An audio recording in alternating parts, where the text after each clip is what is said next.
الحمد لله رب العالمين،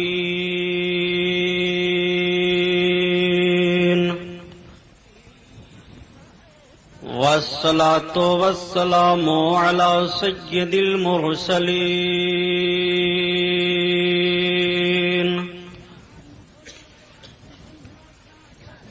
وعلى آله الطاهرين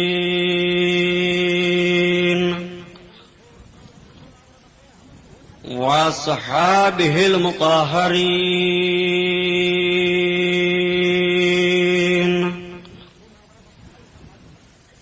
وابنه الغوث العظم الجيلاني محي الدين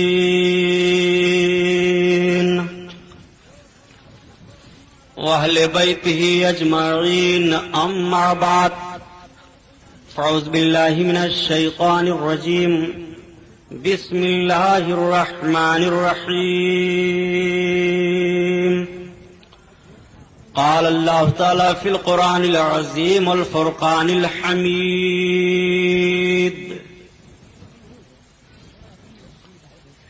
إِنَّ أَكْرَمَكُمْ عِندَ اللَّهِ أَتْقَاكُمْ.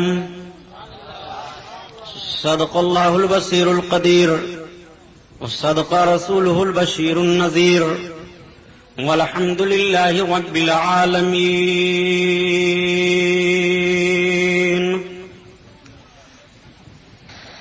لائق صد احترام علماء اہل سنت، قابل قدر سامعین حضرات، آئیے ہم اور آپ سب سے پہلے اپنے اور ساری کائنات کے مرکز عقیدت حضور رحمت للعالمین، شفیع المذنبین، رسول گرامی وقار، محبوب پروردگار، دونوں عالم کے مالک و مختار حضور محمد الرسول اللہ صلی اللہ تعالی علیہ وسلم کے دربار پرانوار میں درود شریف کا نذرانہ پیش فرمائیں. پڑھیے بلند آواز سے: صلی اللہ علی النبی الموالہ صلی اللہ تعالی علیہ وسلم، صلاۃ و سلام علیک یا حبیب اللہ صلی اللہ علیہ وسلم.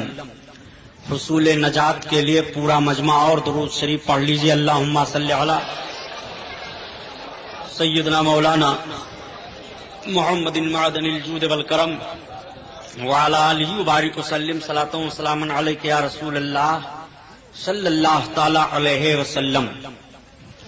حضرات گرامی،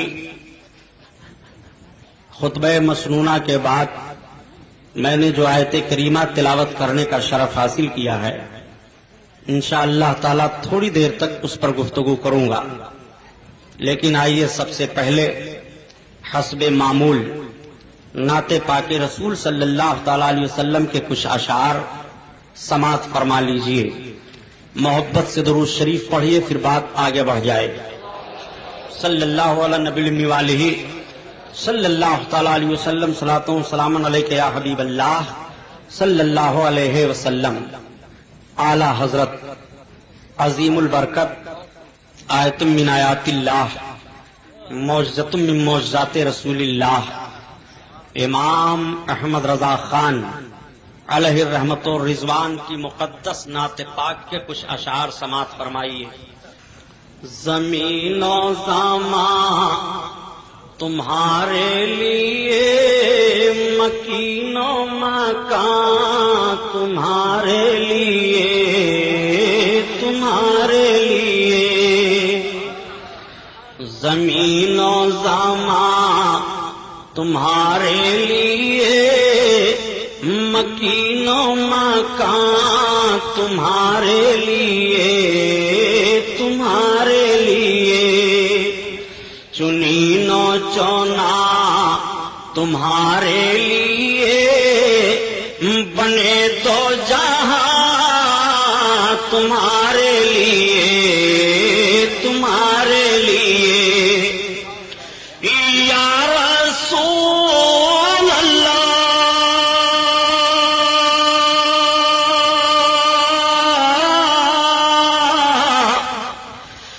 دہن میں زبان تمہارے لیے،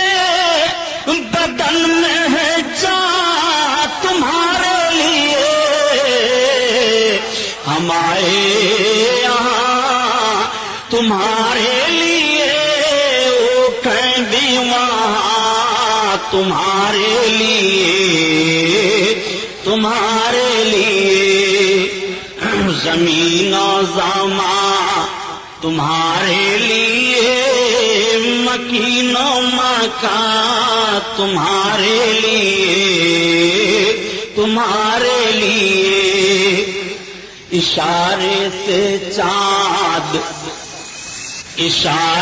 سے چاند چیر دیا چھپے ہوئے خور کو گھیر لیا اشارے سے چاند چیر دیا چھپے ہوئے خور کو گھیر لیا اشارے سے چاند چیر دیا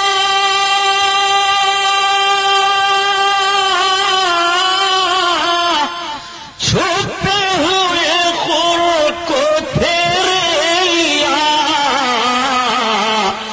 گئے ہوئے دن کو اثر کیا یہ تاب و تابا تمہارے لیے ذرا اس شعر کی تشریح سن لیجئے. آقا کریم صلی اللہ تعالی علیہ وسلم حرم شریف کے سامنے تشریف فرما تھے. رات میں 10 بجے کا وقت تھا. مکہ شریف میں حرم کے سامنے آقا جلوہ افروز ہیں. جب ٹائم کا حساب لگایا گیا تو اس وقت مکہ شریف میں رات کے 10 بجے کا وقت تھا اور ہندوستان میں 12:50 ہو رہے تھے. آقا کریم صلی اللہ تعالی علیہ وسلم تشریف فرما تھے. تب تک ابو جہل اپنے چند ساتھیوں کے ساتھ پہنچا. اس نے دیکھا, کہا محمد نبی ہو؟ آقا صلی اللہ علیہ وسلم نے ارشاد فرمایا ہاں. کہا نبی ہو تو آسمان پر کوئی معجزہ دکھا دو. نبی کونین صلی اللہ تعالی علیہ وسلم نے آسمان کی طرف دیکھا. سرکار نے ارشاد فرمایا تو کون سا معجزہ دیکھنا چاہتا ہے؟ اس نے عرض کیا کہ جو کچھ آپ دکھانا چاہیں. چاند نکلا ہوا تھا, اس کی چاندنی پھیلی تھی. سرکار نے اپنی مقدس انگلی پاک سے اشارہ کیا, چاند 2 حصے میں بٹ گیا. آقا نے ارشاد فرمایا دیکھ. تو تمام لوگوں نے دیکھا. اس میں سے 13 لوگوں نے وہیں کلمہ طیبہ پڑھ کر کے اسلام میں داخلہ لے لیا. ابو جہل یہ کہتا ہوا بھاگا معاذ اللہ کہ محمد تمہارا جادو تو آسمان پر بھی چل گیا. ایک معجزہ یہ آپ سرکار کا دیکھیے, اور دوسرا آقا کریم صلی اللہ تعالی علیہ وسلم صحابہ کے مقام پر حضرت علی رضی اللہ تعالیٰ عنہ کے مقدس زانوں پر اپنے سر اقدس کو رکھ کر کے آرام فرما رہے تھے.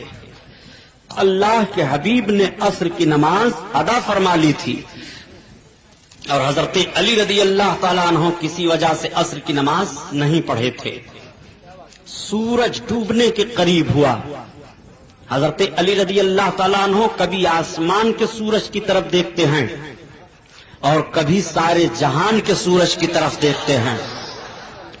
حضرت علی رضی اللہ تعالیٰ عنہ نے فیصلہ کیا کہ اگر میں آسمان کے سورج کو ڈوبتے ہوئے سارے جہان کے سورج کی طرف عرض کروں گا اور بیدار کروں گا تو میرے آقا کے آرام میں تکلیف ہوگی.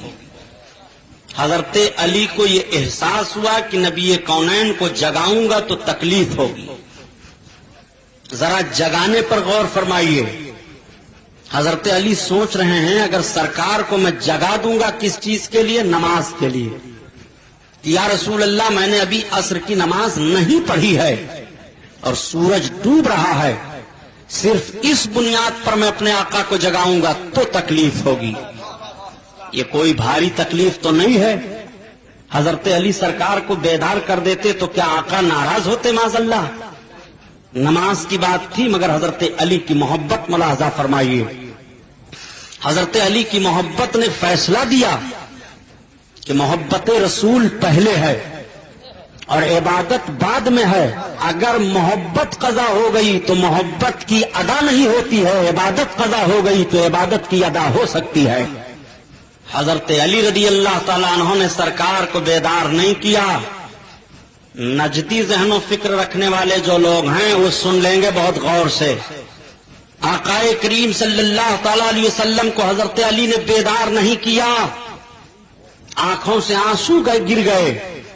سرکار اپنی مقدس نگاہ نبوت کو واہ فرماتے ہیں. دیکھتے ہوئے ارشاد فرماتے ہیں علی تمہارا کیا حال ہے؟ عرض کرتے ہیں یا رسول اللہ میری نماز عصر قضا ہو گئی. وہ بھی عصر کی نماز جس کے تعلق سے رب ارشاد فرماتا ہے حافظ الصلوات والصلاۃ الوسطی، نمازوں کی حفاظت کرو خصوصاً بیچ والی نماز کی.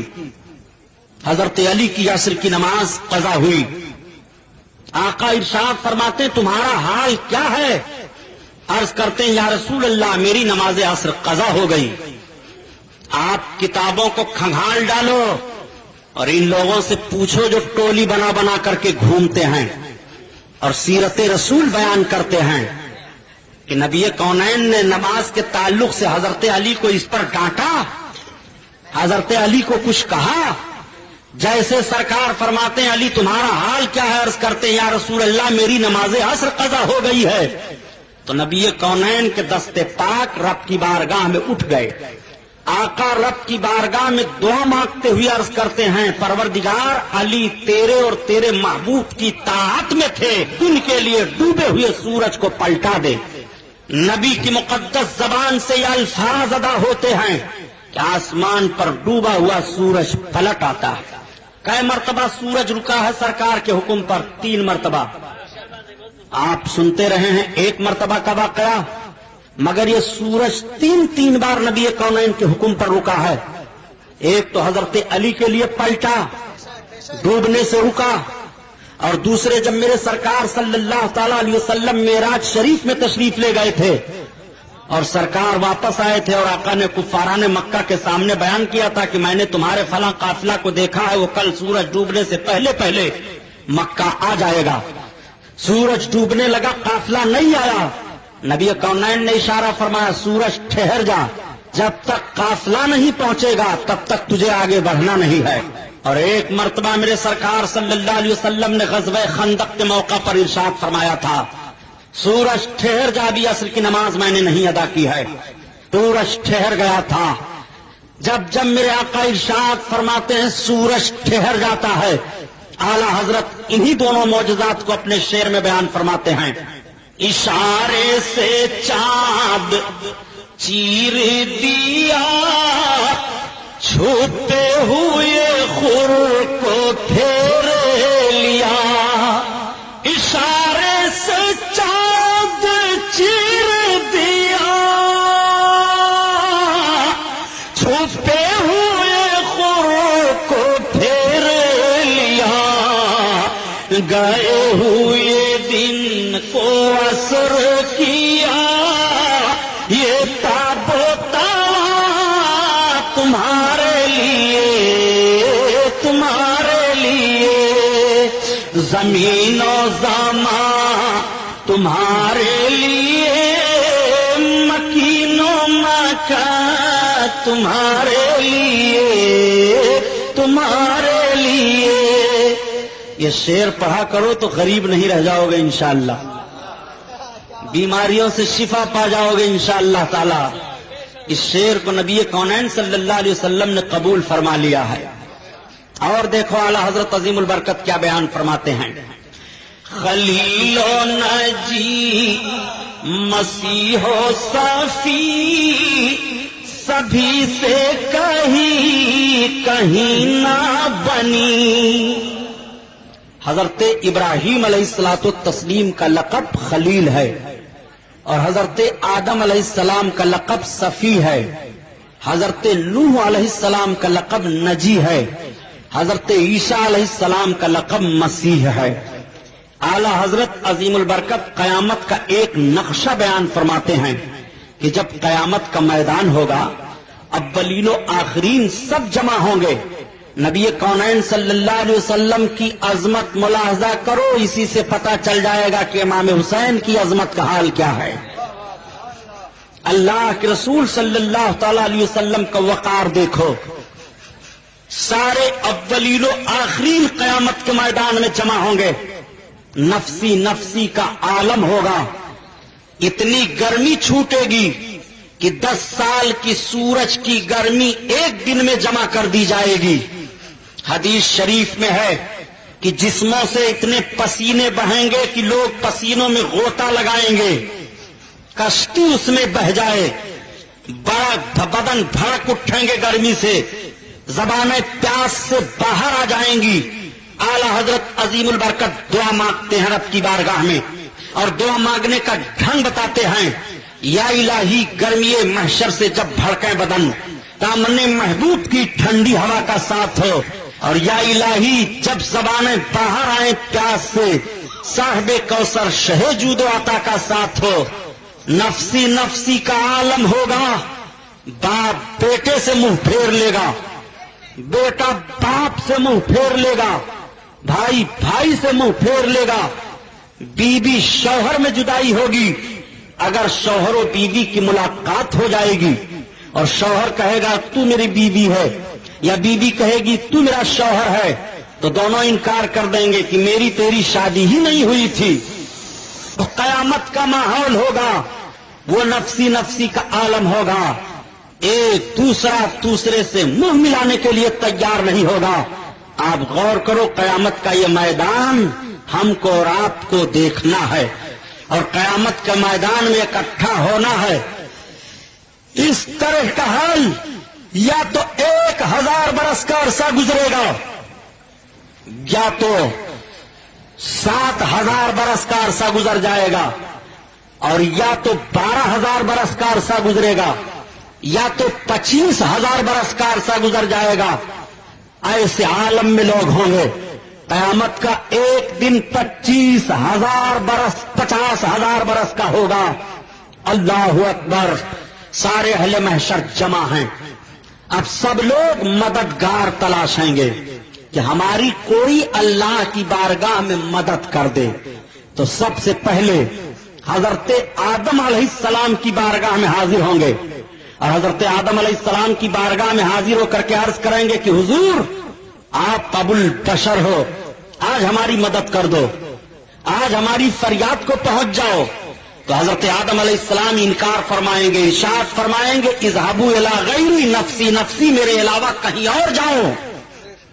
سارے لوگ اب حضرت نوح پیغمبر علیہ السلام کی خدمت میں حاضر ہوں گے، اور آپ سے عرض کریں گے اے حضرت نوح پیغمبر، آپ کا لقب نجی ہے، اللہ تعالیٰ نے آپ کو بڑا مرتبہ عطا فرمایا، آج ہم سب کی فریاد کو آپ پہنچیے، آج ہماری مدد کر دیجئے رب کی بارگاہ میں۔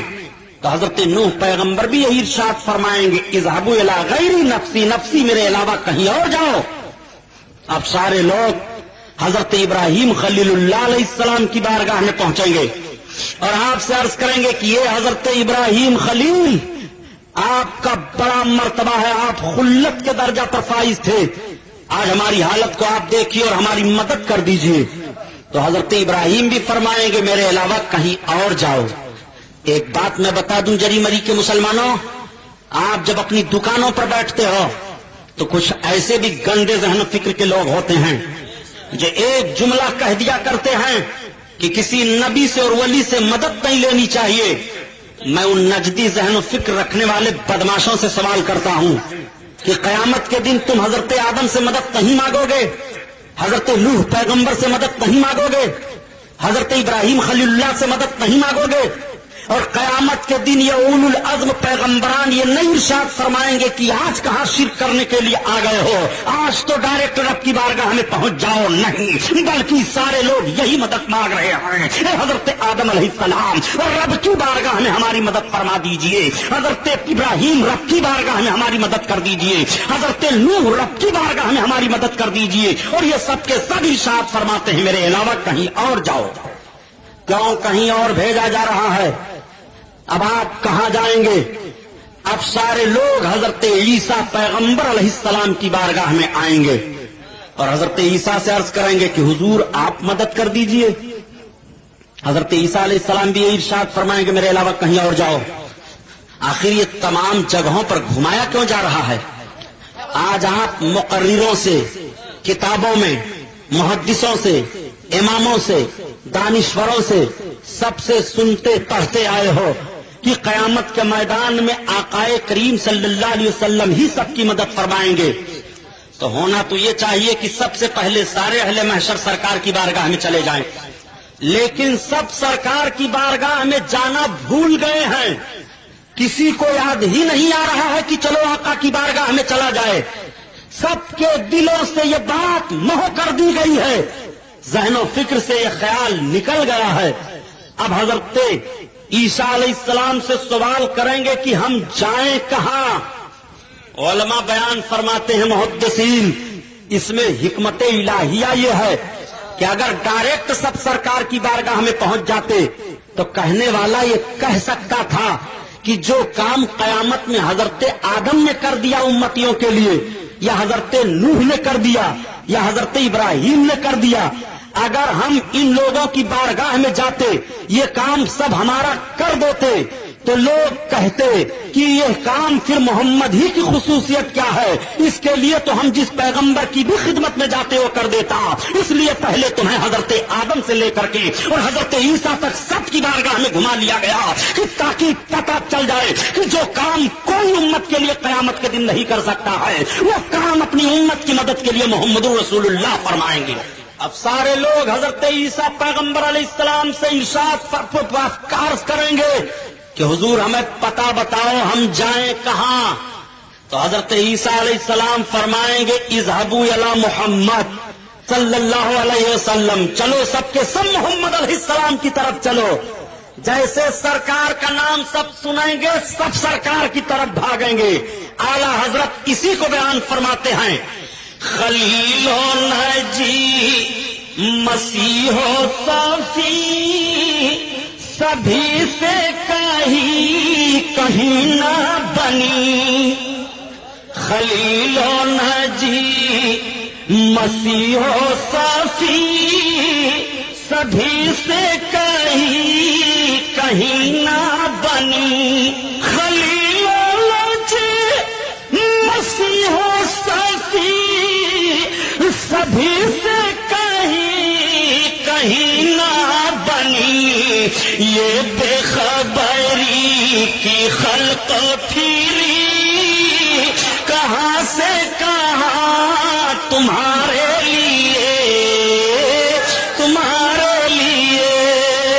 زمین و زمان تمہارے لیے، مکین و مکان تمہارے لیے. اور بات آ گئی تو سن لو تاکہ ایمان تازہ ہو جائے. جو آیت کریمہ تلاوت کیا ہوں انشاءاللہ اس پر گفتگو ہوگی، مگر ایمان تازہ کر لو. سارے اہل محشر تو سرکار کی طرف بھاگیں گے، اور آقا کا کریمانہ حال کیا ہوگا ذرا دیکھو. میرے سرکار قیامت کے میدان میں رب تعالیٰ اپنے محبوب کے لیے اپنی کرسی کے داہنی جانب اپنے محبوب کی کرسی لگوائے گا. اور دوسری حدیث شریف ہے کہ رب تعالیٰ اپنی کرسی پر اپنے محبوب کو جلوہ افروز فرمائے گا. اعلی حضرت اسی کو بیان فرماتے ہیں، جس کو شایا ہے عرش خدا پر جلوس ہے وہ سلطان والا ہمارا نبی، ہمارا نبی. آقائے کریم صلی اللہ علیہ وسلم جلوہ افروز ہوں گے. میرے سرکار حشر کا دولہا بن کر کے تشریف لا رہے ہیں اور سارے اہل محشر سرکار کی بارگاہ میں حاضر ہو رہے ہیں. شریف پڑھ لو، اللہم صلی علی سیدنا مولانا محمد معدن الجود والکرم وعلی آلہ بارک وسلم. صلاۃ و سلام علیک یا رسول اللہ صلی اللہ تعالی علیہ وسلم. سارے اہل محشر سرکار کی طرف آ رہے ہیں. آقائے کریم صلی اللہ تعالی علیہ وسلم حشر کا دولہا بن کر کے تشریف فرما ہیں.